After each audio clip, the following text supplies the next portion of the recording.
Escola Politeia está localizada em São Paulo. Tem como base a educação democrática para crianças e jovens do ensino fundamental. O Reeducação Escolas pelo Mundo foi fazer uma visita para conhecer um pouco mais os projetos e os espaços de participação que esses estudantes desenvolvem à sua autonomia. Eles participam de assembleias, comissões, grupos de estudo. Isso e outros temas serão apresentados a seguir. Acho que a Politeia ela tem um propósito que é mudar a maneira como a gente se relaciona com o conhecimento e de que a gente se relaciona entre as pessoas. Então, estando todos aqui nesse espaço, qual é a maneira que a gente tem de conviver de maneira respeitosa, de maneira a construir um processo de liberdade e autonomia. E aí a gente vai, né, os educadores, junto com os estudantes, a gente vai criando dispositivos, que a gente chama, né, dispositivos pedagógicos, para fazer isso acontecer no dia a dia. Então, do pilar da convivência, a assembleia, a roda do dia, o fórum de resolução de conflitos, as comissões de responsabilidade.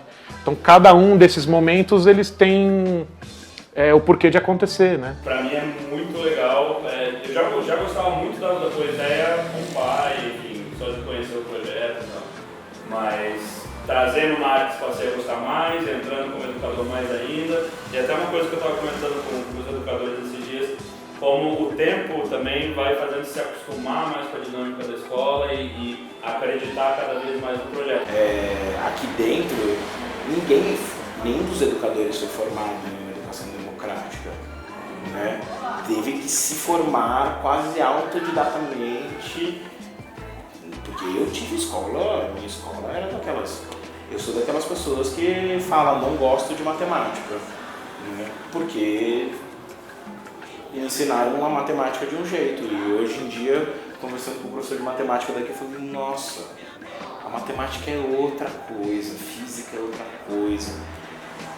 E depois eu vim descobrir que eu sou muito interessado nisso, mais do que eu imaginava. E eu me sinto muito tranquilo em relação a isso, sendo educador e pai aqui dentro, me sinto muito tranquilo do meu filho estar aqui, porque eu acho que a gente está formando eles para ser o que eles quiserem ser.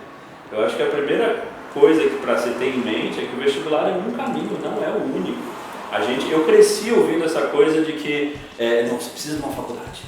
Hoje em dia ninguém sobrevive no mercado de trabalho sem uma faculdade. Durante um tempo a gente criou uma coisa assim de tem que ter faculdade, e aí a gente começou a criar faculdades a rodo, faculdades de qualidade questionável, que parece que vai formando todo mundo de carne moída, assim, põe um negócio aqui, processo e pronto, está formado, ganhou um papelzinho que fala que você é capaz.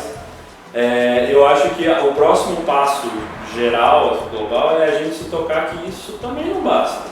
E você formar pessoas conscientes, questionadoras, que gostam de aprender, que gostam de ir atrás, que tomam atitude, que são proativas, isso vem antes de você conseguir ali um pedacinho de papel e pronto. É meio cruel, né, você parar pra pensar que, sei lá, uma criança de 6 anos, você vai começar a pensar em vestibular. E tem muitas. Não, tem gente que faz vestibulinho, eu acho cruel, eu acho massacrante.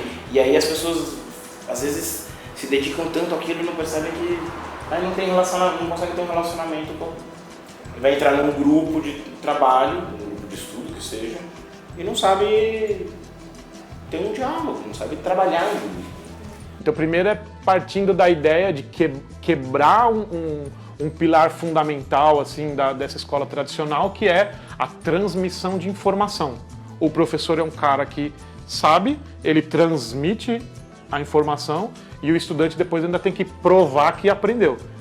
Esse seria a lógica, né, que sustenta a escola tradicional. A gente quer quebrar isso, é o inverso a gente deve fazer. Que não é uma hierarquia da escola tradicional onde eu ensino, vocês aprendem, eu julgo qual é o conhecimento que todo mundo adquiriu e vou ranquear isso. Eu sou o detentor do conhecimento. Até porque depois que inventaram o Google, acabou. Ninguém mais é. Mas aí eu também, a minha função vai ser essa, né? A nossa função é ensinar a fazer uma pesquisa direito. Acho que aqui os professores escutam a gente mais, eles procuram saber se a gente está interessado naquilo e como eles podem ajudar para a gente aprender aquilo realmente, de verdade. Eu vou estudar na minha escola pública, então era 40 pessoas na sala e a gente não conseguia se escutar, porque tava todo mundo falando ao mesmo tempo. Fala galera do YouTube, tudo bem? Aqui quem fala é o Dante. E hoje a gente tá em um vídeo aqui em outro canal, na Politeia. Eu acho a Politeia legal porque eu nunca, é a única escola democrática que eu conheço, é o lugar que eu mais brinco na minha vida.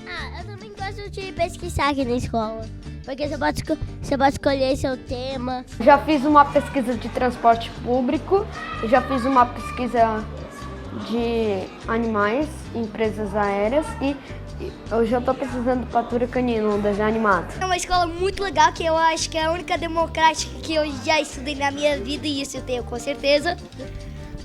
Primeiro porque eu sempre, dá pra escolher o que você quer fazer, e, tem coisas que eu acho que muitas escolas não têm. Quando eu vim pra cá, eu falei assim, não, tem outros aspectos que precisam ser lidados, né, do cotidiano, que eu tenho que lidar com o fato de que alguém come, alguém lava a louça, alguém bagunça, alguém arruma. Essa atitude dele em relação tanto à escola, que ele abraça como uma coisa minha, assim, que é muito legal, quando vestia a camisa mesmo, quanto essa coisa assim, você fala pra ele aprender, vamos, legal, aprender é bom. Então, infelizmente, na minha visão, as escolas tradicionais vão minando isso na cabeça das crianças, e o aprender vai virando uma coisa lá. Porque no fundo o que acontece ao longo da nossa vida é que a gente para de fazer pergunta. Por isso que a gente trabalha com pesquisas, com grupos de estudo, e não com aulas expositivas, aquela grade horária em que agora todo mundo vai para geografia, agora todo mundo vai para aula de química. Não, é assim, o que a gente quer saber?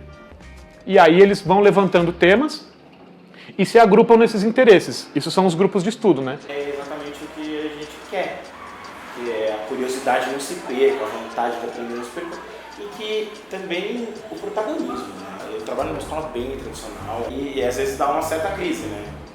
Porque aí eu vou lá, eu vejo as pessoas contrárias, né?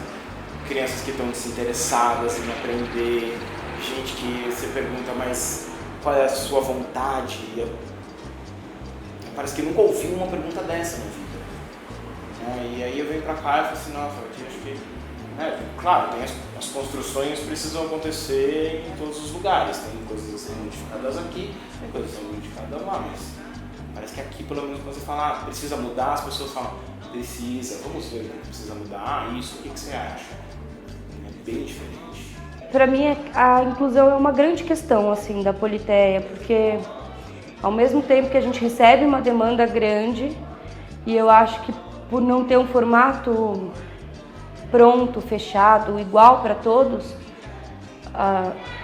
para todo mundo a gente busca respeitar o tempo, as particularidades, as dificuldades, os desafios. É muito mais fácil ter uma criança com necessidades especiais, não só biológicas, mas emocionais, psíquicas, tem vários tipos da chamada inclusão, né?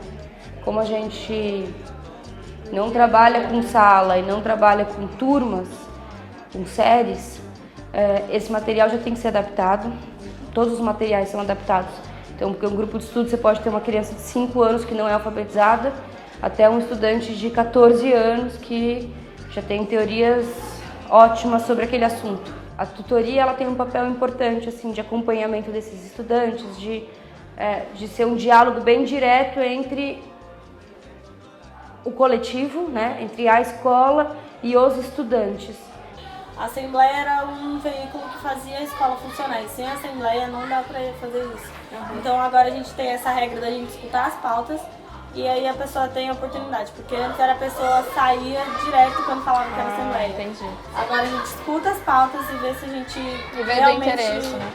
se interessa por aquilo. Eu acredito muito no que o Tolstói falava sobre a escola como um organismo vivo. Então a Politeia, ela tem 7 anos. Nesses 7 anos, a gente já mudou muitas coisas. Algumas coisas a gente descartou, outras coisas a gente testou, curtiu, aprofundou, e outras coisas a gente ainda está se perguntando para onde a gente vai com isso, que implicações isso tem, como a gente avalia isso que está acontecendo, como a gente registra esse tipo de conhecimento. Então isso são coisas que a gente ainda está maquinando. Por isso que eu não acho que pode ser expandível como um sistema.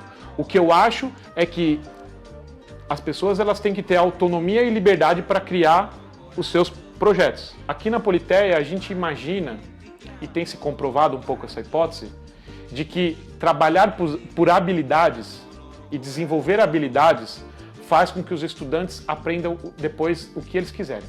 Através das coisas que eles gostam e eles podem trabalhar aqui na Politeia, isso faz com que eles não tenham a sequência que tem um livro didático, que as escolas adotam como se fosse um currículo mínimo. Mas no fundo, ele, assim, às vezes ele não sabe uma coisa e quando ele precisa saber, ele estuda. E aqui ele fez pesquisa, fez grupos de estudo, então ele está acostumado a estudar. Ele está acostumado a correr atrás das coisas. Então, se ele acha que é importante para ele ou uma necessidade para ele, ele vai atrás. Não existe a Politeia, de uma forma plena, sem a participação ativa das famílias. Então, mês sim, mês não, os pais são os pais e estudantes, na verdade, toda a comunidade, né? É como se fosse uma assembleia, mas com as famílias. Então, a gente propõe alguns temas para discussão, as famílias podem propor temas. Então, tem muitas coisas que a gente acaba discutindo junto com os pais, desde questões financeiras, questões pedagógicas, a criação de comissões, então a possibilidade da presença dos pais no dia a dia da escola, se responsabilizando por alguma coisa, ou criando ou fazendo alguma coisa. É muito importante entrar em contato com outros projetos educacionais que tentavam fazer alguma coisa diferente. Porque assim, eu acho que eles são diferentes entre si, mas carregam uma coisa comum que é estamos cansados do que está dado aí na educação. E o que a gente percebeu é que existiam muitas coisas legais acontecendo. E a criação de uma rede entre essas experiências fortalece as próprias experiências. A gente tem uma ideia de que essa rede pode ter uma força de movimento, assim, né? Então, de reivindicar algumas coisas, de pressionar algumas mudanças, porque a gente imagina que a gente não quer ser uma escola particular, apesar do fato da gente ser particular, possibilita a gente ser mais radical em algumas práticas, mas a gente não acha que escola alternativa ou escola democrática deve ser para um pequeno grupo de pessoas. A gente acha que é uma experiência que pode se expandir.